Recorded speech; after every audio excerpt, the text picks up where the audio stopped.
Yes, they met. Yes, that was against William's wishes, but there was no sense that I'm getting that Charles laid out the red carpet for Harry. This is the sort of meeting that the king does with strangers. It's not the sort of meeting that he does with loved ones. Sussexes only will talk to people who repeat their own narrative. Yes. And who they can control. So the idea that you could get the truth from the Sussexes is contradiction. This man, I think, will be asking Dad for a little bit more money very, very quickly. I only see bad things on the horizon. They run out of ideas. They can't do any more work for Netflix or Spotify or any of the main streamers. And their finances are basically in jeopardy over the long term. They did meet, despite this being something William didn't want to happen, but there's no real sense that King Charles rolled out the velvet carpet for Harry, no royal fanfare or grand gestures. Instead, it was a meeting that seemed polite but cautious,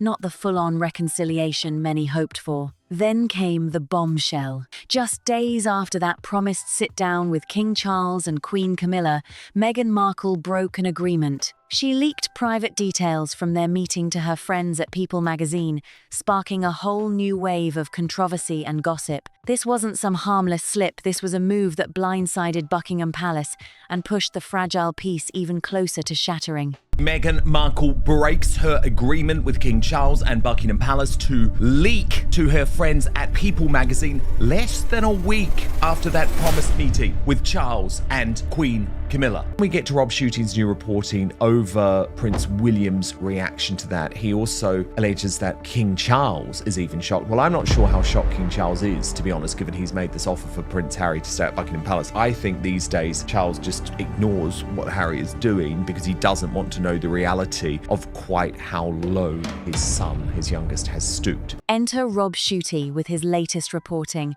highlighting Prince William's very sharp reaction to the leak. According to Shooty, William was far from pleased and found the betrayal especially bitter, considering the efforts underway to mend bridges behind the scenes. But what might surprise many is that King Charles himself was reportedly stunned by Meghan's move. Or was he really? Some insiders suggest that Charles's shock might be more of a public pose than genuine surprise. After all, the king made a heartfelt and unexpected offer for Harry to continue living at Buckingham Palace, a significant step toward reconciliation. With such a reach-out, there's a sense that Charles may have quietly come to terms with some of Harry's choices, perhaps even choosing to look the other way, rather than confront just how far his youngest son seemed to have fallen out of favor. Dramatic? Yes. Prince Harry has in the past directly emailed People magazine. We know that People magazine effectively operates as like the house journal for the Sussexes, and we know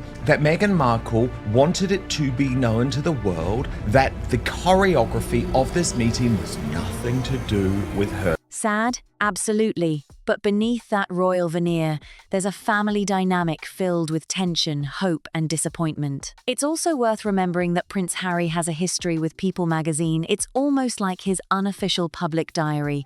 He's even emailed their editors directly in the past. This magazine isn't just a media outlet for the Sussexes. It's more like their trusted confidant in the media world. And Meghan Markle? She wanted that intimacy, that private-public blend, making People an ideal platform to share their narrative while maintaining some control over how the story was told. But that control, as the recent leak shows, comes at a cost, especially when the palace expected discretion, not public airing of private moments. Let it be clear this reunion was not orchestrated by her.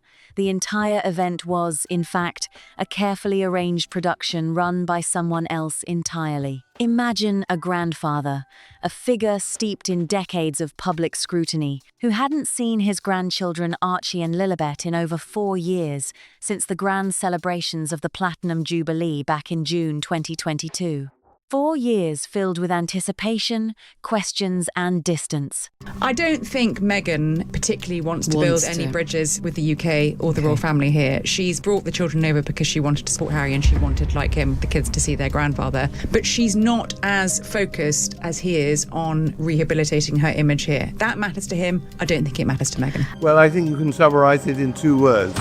desperation, and failure. They're against it. They've been hugely damaged by the Sussexes. They're in no mood to forgive the Sussexes for all the lies they spewed out about them. When it finally emerged that this grandfather had hosted the family at Highgrove, the historic and private estate, even the seasoned reporters who cover every twist and turn of this family saga admitted they never saw this coming. What's most revealing about this event is who wanted it and who made sure the world knew exactly that. GB News didn't just casually report the story. They emphasized that this inside information came straight from the palace itself, specifically from the king's own staff. This wasn't some rumor spread by the Sussex side. This was a deliberate message from the very heart of the monarchy. King Charles wanted the world to know he was the one who had opened the door. The olive branch wasn't hidden away, it was extended openly and deliberately for the public to see. But here's a striking detail. They weren't exactly rolling out the red carpet and entering through the main gates. According to multiple accounts circulating, the Sussex family didn't arrive in a flashy public procession. Instead, they were quietly driven in through a discreet, less visible entrance at the back of the estate, arriving in a blacked-out car. This carefully staged arrival was designed to keep things under wraps, while still sending a message, showing the balance of secrecy and openness, all while signaling who held the keys to this delicate reconciliation. King Charles asked them to keep their mouths shut, especially about their meeting. But a lot of people would be really upset if that did come to fruition in the UK specifically. I don't think taxpayers want to pay for the Harry and Meghan circus. No. And it's likely very frustrating for them to see that King Charles just met with them. Imagine this. A group of curious onlookers quietly strolls through the lush royal gardens,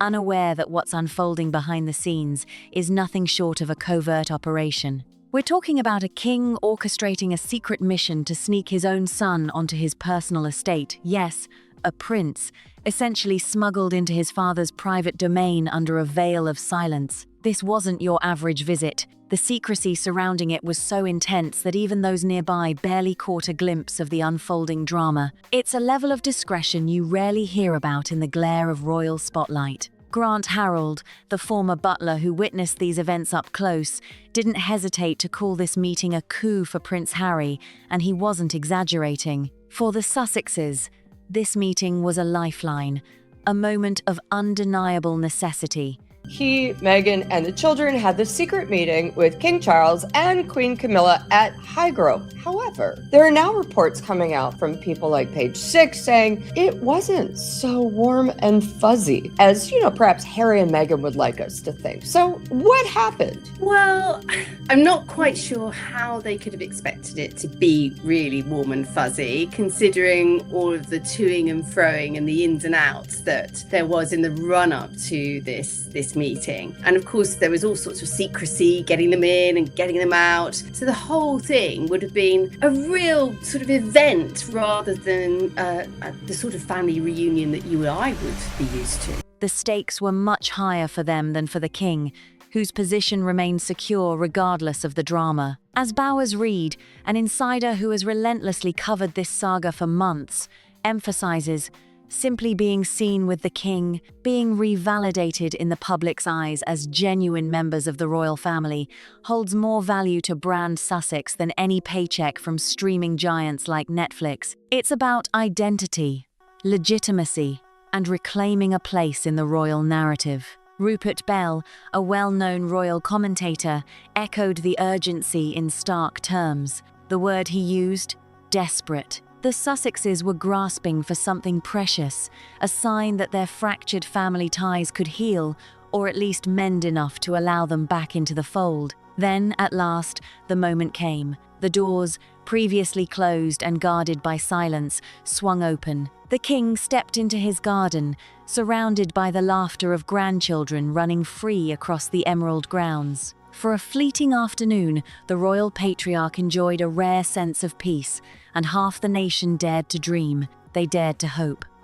I think at the heart of this really is a family. Forget the fact they're members of the royal family. The king is, 77 years old now. He's undergoing cancer treatment. He's been desperate to see his grandchildren for a long time. There's been quite a lot of security concerns, but Harry clearly saw it was the right time to host kind of a private family tea. It's in a very secluded, very private location, so it just made sense. Well, I think it did make sense, and it was a coup for Prince Harry to get that face-to-face meeting with his father, with Meghan back on royal property, and a face-to-face between the king and his grandchildren. Quite the moment for the family. Hope that this long-troubled family might finally have turned a corner, leaving behind years of conflict and whispers. Bless those who held on to that hope, for their hearts were in the right place, longing for a story of reunion and forgiveness. Yet, little did they know, the chapter they wished for was still unwritten, the ink barely dry on this fragile truce. There was one unbreakable rule imposed on all who attended: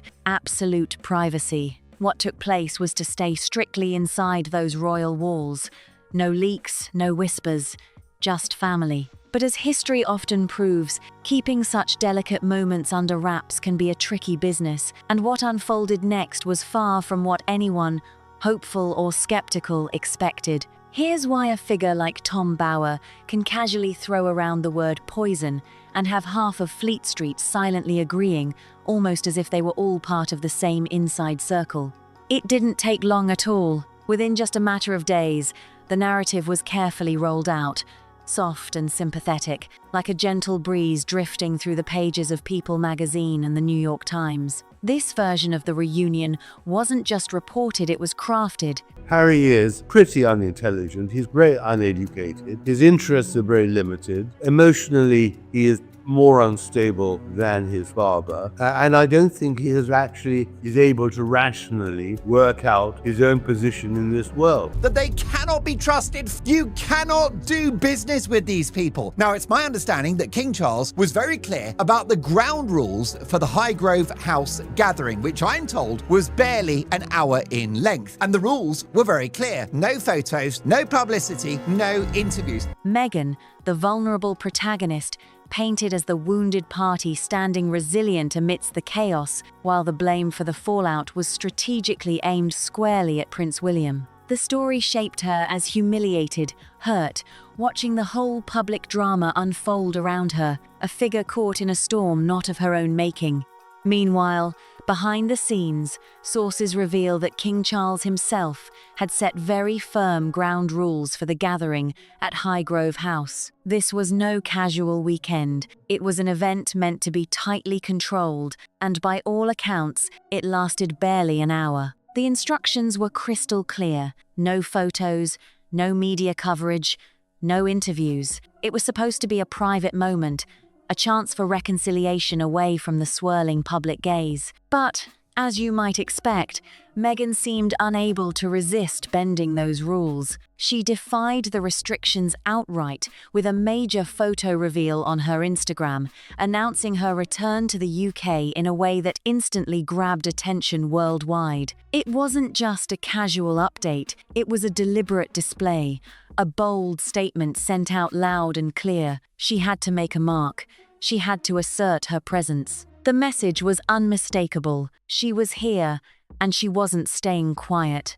So Meghan couldn't resist, could she? She just couldn't help herself, bending the rules with a huge photo drop on her Instagram, publicising her UK return. She had to show off. She had to flex her muscles. She had to send a very clear message. I am back. I'm the Duchess with a capital D, and I'm an English royal princess all over again. And this is just the beginning. Previous examples show that they just can't resist leaking stories and trying to leverage this contact. I think the king was in a difficult position because I think he would have seemed pretty callous if he hadn't agreed to see his grandchildren. So I think he did the sort of held the moral high ground, did the dignified thing, and if they choose to abuse that trust, it's not going to reflect very well on them. This wasn't just about a family reunion anymore. It was about influence, image, and sending a signal that resonated far beyond the gardens of Highgrove. I'm back, and this time, I'm the Duchess capital D,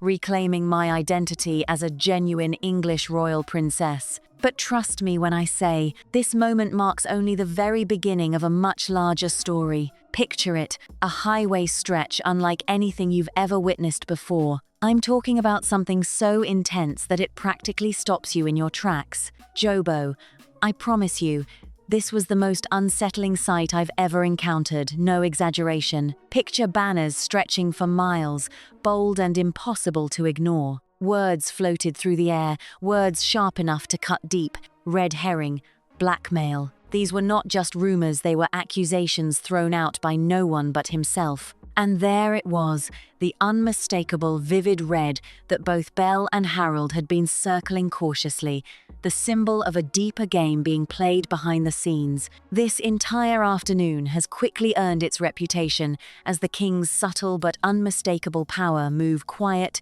calculated, and with an edge sharper than anyone expected. Harold didn't sugarcoat it when he called it the king, calling the Sussexes bluff. And what did that mean? Essentially, if you're so eager for the grandchildren to spend time with their grandfather, well, then it would happen, just not on your terms. My way. I think we've had enough of this sort of boy child, this man child. That his performance on that podcast, talking about his grooming, was really, you might give him forgave him. Or people shitting themselves on a highway. It's the worst thing I've ever seen, Jobbo. I'm not exaggerating. Man. I think she is a person who's done huge damage to the royal family, has been deeply, deeply inaccurate on many issues, and is of absolutely no value either to the royal family or society. But she just sucks from it, she takes from it and exploits it and profits from it. My house, Charles declared. No cameras, no exceptions, no negotiations. The message was crystal clear. If you really wanted this connection, then you'd have to play by his rules. No questions asked. It was a challenge laid down with a quiet but unyielding authority.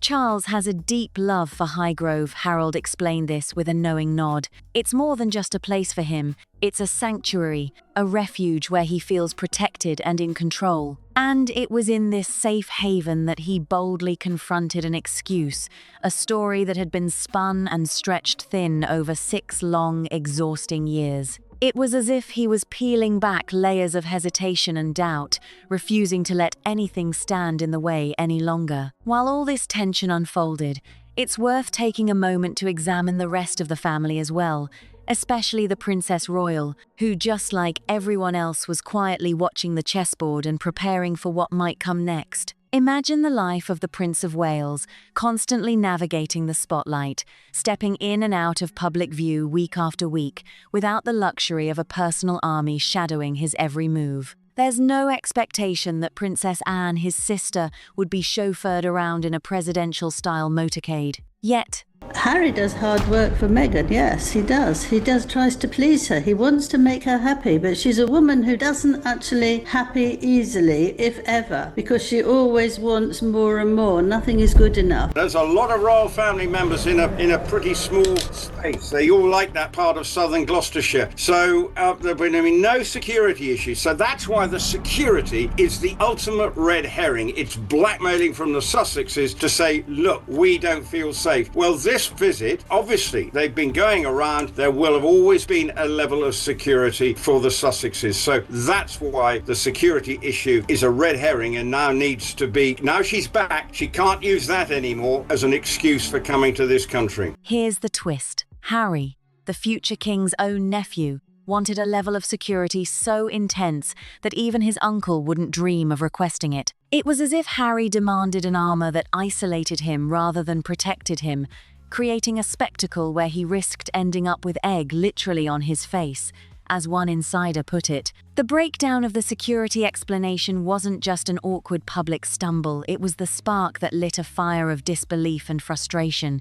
But if the security drama was eyebrow-raising, the next chapter pushed many onlookers over the edge, testing the limits of public patience. According to Angela Levin, a seasoned royal commentator who has chronicled this family's every twist and turn for decades, this highly anticipated reunion wasn't a simple, heartfelt moment of family healing. Instead, it came wrapped in a package of strict demands and conditions. Can you even imagine? A shopping list for forgiveness, and Levin's revelations don't stop with a few mere requests. Absolutely, and that's why Highgrove's so perfect. I mean, I said the other day it's possible that because he loves Highgrove and he feels very safe at Highgrove, and you've got the beautiful gardens, and quite often in the afternoon he'll go and take his tea in the gardens or have a bit of downtime in the gardens. So I could almost visualise that's where this meeting took place, in the beautiful surroundings of the Cotswolds countryside at Highgrove. I think that's the whole issue, that they were globally, and they are globally known, but because of the way they behaved in the last 4 or 5 years,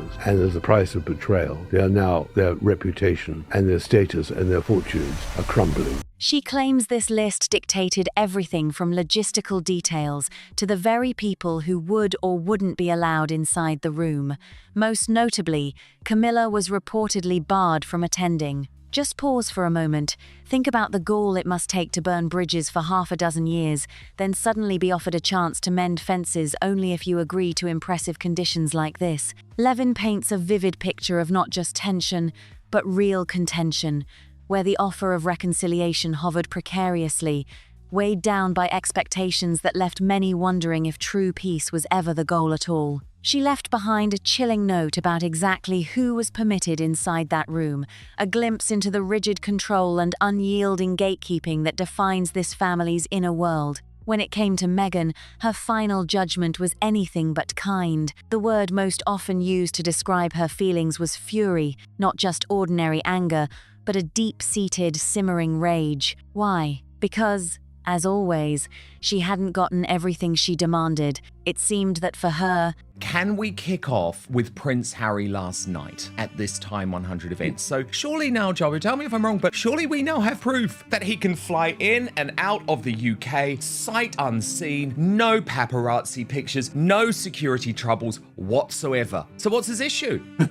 Well, I think that'll probably be a big issue for them because they do love the controversy because it boosts their brand, it boosts their numbers. But the reality is, you summed it up brilliantly in that intro. But, you know, this has been a fiasco. It's been a circus. Nothing was ever quite satisfactory or complete, always wanting more, always pushing the limits. That was how Levin interpreted it, this relentless desire for total control, an insatiable appetite that left no room for compromise or acceptance. But here's the part that truly hit me like a bolt of lightning, and it's crucial to understanding the layers beneath this story. Camilla did in fact walk into that room. She wasn't sidelined or kept away. She was right there, present at the moment everyone thought she might avoid. Now, the insiders, the people who have studied this family inside and out, believe with near certainty that Camilla wasn't there to offer any comforting words or gentle support. On the contrary, Robert Johnson, a long-time observer, called her the King's Rottweiler,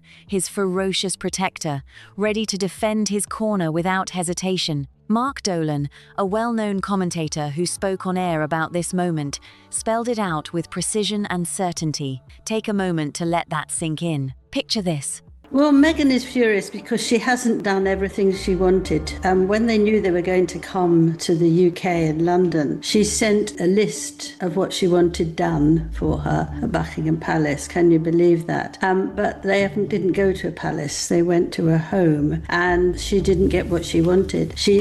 Both of them had demanding no Camilla, no Queen. They don't like her, so they didn't want her in there. And I'd be shocked if they were settled in the Sussex's favour. An aging father, a man no longer in the prime of health, finally stepping into a room where he's seeing his own grandchildren for the first time in over 4 years. What would you expect? Tenderness, warmth, perhaps a chance to rebuild bridges. Unfortunately, that wasn't the narrative here. Those who closely follow this family's saga shared a unanimous view he couldn't just walk in and be simply a grandfather, a dad, or even just a man trying to reconnect. The weight of all the history, the family dynamics, and the deeply embedded roles everyone plays meant that this moment was far more complicated, far more charged. It wasn't just a family reunion, it was a carefully choreographed scene, with each player stepping in according to the script written by decades of tensions and grudges. Imagine being a grandfather who has to bring a witness along just to spend time with your own grandchildren. So their royal return came with King Charles's blessing. They were so lucky to be allowed back into the United Kingdom, because I can tell you that this government that we have at the moment are trying to tighten up illegal immigration, and they're trying to keep certain characters out of the country who have no right to be here. And I would include Harry and Meghan as two unwelcome aliens after everything they've done to the country. That was Charles's reality. He didn't show up alone. He brought his wife as a kind of guardian, making sure that no one could later twist or spin the story of what truly happened that afternoon. It's hard to grasp the weight of that, but think about it. After 6 long years of leaks, betrayals, and whispered conversations behind closed doors, this was the world they lived in. A father couldn't simply sit down with his son over a warm cup of tea without feeling like every word, every gesture was being secretly recorded, catalogued, and logged somewhere by an unseen third party. This wasn't a family gathering. It was more like a tense hostage negotiation, where every move had to be calculated and every smile forced, lest it be weaponized later. And if you consider Charles's careful approach, Queen Camilla went to the Harry and Meghan reunion because the king needed a witness to make sure that they couldn't lie about what happened and that they couldn't lie about what was said. That's how low the trust is. So if Harry thinks he's home and hosed with Charles, good luck with that. But the bottom line is that they stuck within the rules. But Meghan gets a picture of Archie and Lily, an extension of her brand, extension of her identity, and it's in England, and it's at the Diana estate. The firm, the royal family, the management of the royal family, and Harry and Meghan, in regard to Harry's accommodation with this extraordinary row over Buckingham Palace and whether or not rooms were offered. Yeah, well, the first thing, Mark, is I'm sure you're aware with Buckingham Palace, there's always rooms. There's always accommodation. We were never, ever put in the impression, when I worked there, that if somebody wanted a room, especially a member of the family, we're the ones that will give them the moment's notice. it becomes clear that this wasn't the result of happenstance or a sudden mood of caution. Somebody, somewhere along the line, had drilled into him the need to have a constant witness, to have a safety net of accountability for even the most private moments with his grandchildren. It's an extraordinary reality, and who delivered that lesson to the monarch is a question left hanging in the air, open to your interpretation, Mark Dolan or not. There's even a dark humour in the idea, joking that you'd want to take an inventory of the silverware as you left, as if you were at a fragile state dinner where nothing could be trusted. In the 2 weeks that followed, that joke felt much closer to the truth than anyone might have liked to admit. For the last month, the king offered Harry a place to stay at Buckingham Palace. Which is nice. He's offered it before, it's been rejected for previous trips. Okay. He offered it again. The mood music, that all they got back from Harry was that he didn't want to do that. At the 11th hour last Saturday... Why didn't you want to do it? Wouldn't be secure enough, Buckingham Palace. Last Saturday, in writing, he rejected it. A few hours later, he changed his mind and accepted it, at which point the king and Buckingham Palace said, your time's up, you've missed the deadline, you haven't got it. And if you want a clear, telling example of just how brittle and fragile the trust within that family had become, just look a little closer. This was not just a fractured family. It was a house on the verge of collapse, where suspicion silently lurked in every glance and where each interaction was shadowed by a past of betrayal. Let's dive into a truly puzzling episode involving the royal family's private dynamics, what some have called the strange business of the bedroom. In the lead-up to all the public drama and media storms, there was a moment that seemed almost hopeful. The king, amidst all the tension, reportedly extended an offer to Prince Harry, a place to stay within the royal grounds, a genuine, warm gesture, signalling a possible path back to family connection. On the surface, it felt like a significant olive branch, a chance to bridge the widening gap. But then, in the span of just one Saturday, there's no movement with the brother. No movement with the brothers, and I don't foresee there being any movement there. So if and when William becomes king, will Harry even be invited to the coronation? I mean, I've written previously that William doesn't want him at the coronation. Wow. So Most definitely. They are now leveraging the kids for clicks, for headlines, to boost their brand, and for money. Why else would you put your kids on Instagram? that simple offer disappeared without a trace, as if it had never been there at all. The royal editor for the Sunday Times, Roya Nika, carefully laid out the timeline, and it's truly a jaw-dropper when you slow down and digest it. First, the room was offered. Then Harry declined it, putting his decision in writing. But here's where it gets complicated and a bit heartbreaking. Mere hours later, Harry changed his mind. He reconsidered, possibly realizing the importance of accepting the offer, or maybe hoping the gesture still stood. However, by the time he reached back out, the door had already quietly clicked shut behind him. The message was clear. The opportunity had expired. The window closed. Your time is up.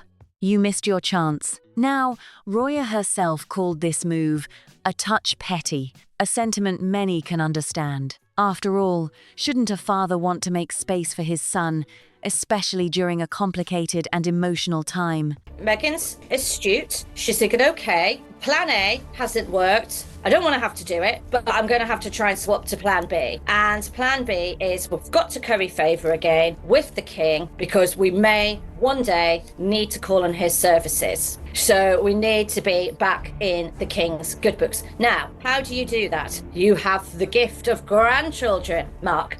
And those grandchildren have been dangled like a carrot over the king's head. He's trying to get back in with the king because he knows he'll never be able to get back in with William. That's never going to happen. So once that door is closed and unfortunately the king passes, I don't think there's any chance of him getting back into the fold. In fairness, the point resonates deeply. Yet, when you peel back the layers, this sequence reveals something more profound about the state of the relationship. It shows just how fragile, how burned and scorched that house has become. The moment Harry said no initially, they weren't preparing to keep that offer hanging indefinitely, hoping for a change of heart. Instead, the family seemed ready to fold the room up and put it away, a silent retreat signaling boundaries firmly in place. It's as if past disappointments had taught them not to dangle hope when they weren't fully prepared to see it materialize. This was no simple missed opportunity. It was a telling symbol of the cracks running far deeper than the public eye could see.